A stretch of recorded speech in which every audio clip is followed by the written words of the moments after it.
सुखदेव जी एकांत में बैठे हैं एक वृक्ष के नीचे, समाधि लगा के, बड़ा ध्यान से सुनना। पहला श्लोक जो भागवत का कान में पड़ा था, बड़ा अद्भुत, भागवत के वेणुगीत प्रसंग का श्लोक व्यास जी के शिष्य गा रहे थे। सुनते ही सुखदेव जी के कान खड़े हो गए। केवरहा पीडं नटवर वपुः कर्णयोः कर्णिकारं विभ्रदवासः कनककपिशं वैजयन्तीं च मालां रन्ध्रान् वेणुरधरसुधया पूरयन् गोपवृन्दैः वृन्दारण्यं स्वपदरमणं प्राविशत् गीतकीर्तिः। बड़ा अद्भुत श्लोक है, बहुत अद्भुत। इसमें हमारे प्रभु के रूप का वर्णन है। वरहापीडम, संस्कृत में वर कहते हैं मोर पंख को।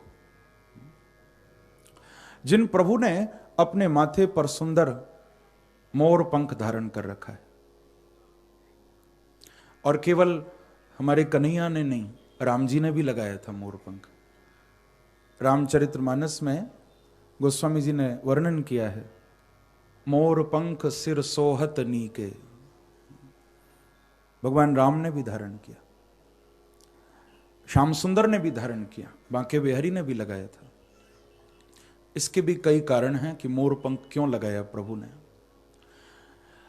एक साधारण सा कारण तो यही है जो पूज्य गुरुदेव सुनाते हैं अक्सर, कि मोर ब्रह्मचारी पक्षी होता है, उसके अंदर ब्रह्मचर्य होता है। जब मोर नृत्य करता है, आंखों से आंसू गिरते हैं, मोरनी उनको पीती है और गर्भ धारण कर लेती है। कोई समागम नहीं होता, संबंध नहीं होता, मोर ब्रह्मचारी पक्षी है। तो मेरे बांके बिहारी बोले कि भैया मैं ऐसे ही किसी को अपने सिर पर नहीं बिठा लूंगा, जिसके जीवन में संयम है, जिसके जीवन में ब्रह्मचर्य है, वो तो मेरे सिर पर बैठने योग्य हो जाता है। तो मोर पंख धारण कर लिया। ठाकुर जी कहते हैं संयमी को मैं अपने सिर पर स्थान देता हूं, सबको नहीं।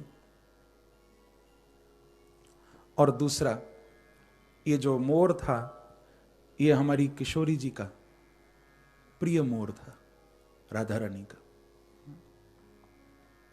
और किशोरी जी बड़ा प्रेम करती थी इस मोर को, बहुत प्रेम। एक दिन जब ठाकुर जी पधारे, राधा रानी से प्रार्थना की कि आप हमारे साथ महाराज के लिए नृत्य के लिए पधारो। तो किशोरी जी मान करके बोली कि प्यारे, आज मैं आपके संग नृत्य करवे नहीं चलूंगी। बोले क्यों? बोले पहले आपको हमारे मोर के साथ नृत्य करना पड़ेगा, और यदि आपने हमारे या मोर को नृत्य में परास्त कर दियो, हरा दियो, तो हम आपके साथ नृत्य करेंगे। ठाकुर जी तैयार हो गए। अब बीच में तो अपनी अष्ट सखियों के साथ किशोरी जी विराजमान हैं, और एक और बांके बिहारी, दूसरी ओर मोर। बड़ा अद्भुत नृत्य हुआ, दोनों एक साथ नृत्य करने लगे। और बांके बिहारी भी नृत्य करने में कम नहीं है, वो मोर भी खूब नाच रहा था पंख फैला फैला के।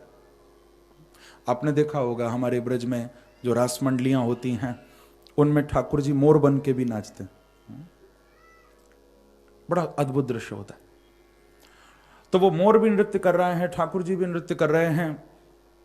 श्री जी को लगा, किशोरी जी को लगा कि ये तो नटवर हैं, कहीं हमारे मोर को हरा न दें।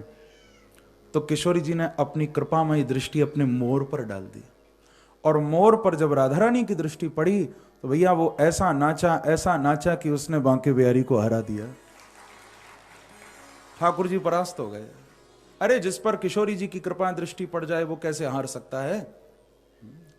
रास रासेश्वरी है। मोर जीत गया। अब जब वो नाचा खूब मस्ती में, खूब तेज, तो उस मोर का एक पंख टूटकर नीचे गिर गया। जैसे ही वो पंख नीचे गिरा, मेरे बांके बिहारी ने राधा रानी का प्रसाद समझ के उस पंख को उठा लिया और हमेशा हमेशा के लिए अपने मुकुट में धारण कर लिया। बोलो राधा रानी की जय, बरसाने वारी की जय। तो किशोरी जी की कृपा जिस पर होगी वो तो जीतेगा ही ना।